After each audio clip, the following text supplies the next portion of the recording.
Казвам се Веска Панайотова, работя от 35 години, работех по-точно в Агрополихим.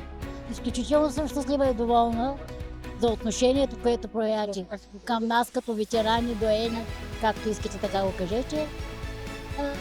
Това, което видяхме в завода, което сте направили нашите наследници, меко казано прекрасно. Нови работни места за младите хора, отношението е друго. Времената са други, но ние си оставаме същите хора.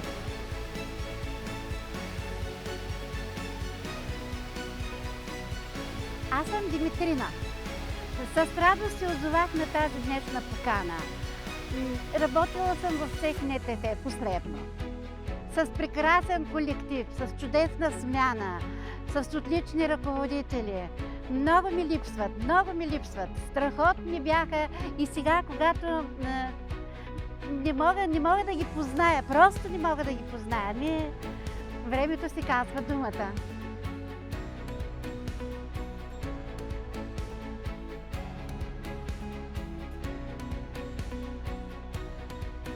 Аз съм Елена. Навърших 20 години в този завод. И излязох от този завод на 63. Всичкия ми стаж е тук. Само 6 години съм се отгледала 2 момиченца. Много съм доволна и от управление, и от колеги, и от всичко. Много се радвам, че днес съм тук. Честит празник на всички. Казвам се Георги Николов и съм с трудова книжка номер 1 в завода. Само състои допълнение, че когато постъпих, имаше назначени колеги, които бяха дошли от други заводи.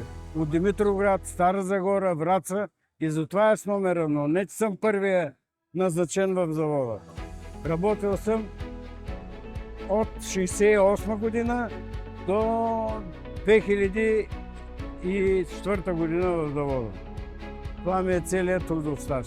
Здравейте, казвам Стефчо Стойнев, работел 25 години нагоре в завода. Сега в момента работят и моите деца тук. Аз съм Константин Чекаров, 33 години в Агрополихим, само в цех троен суперфосфат.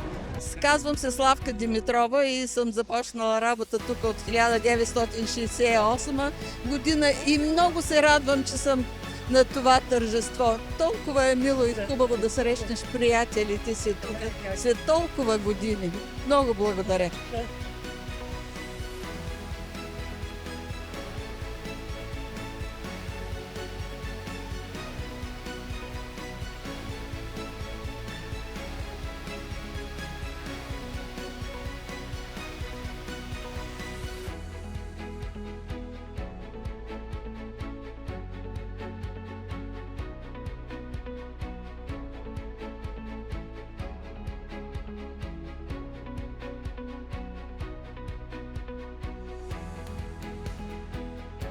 Изключително съм горда, че получавам този плакет за 50 годишнината, защото аз съм присъствала на 10 годишнината, на 20 годишнината, на 40 годишнината и сега на 50.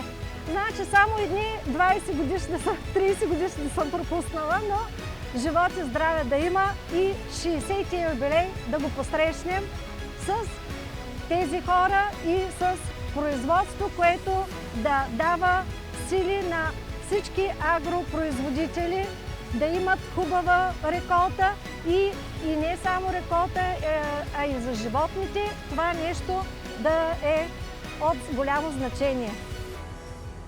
Благодаря ви, весел празник на всички!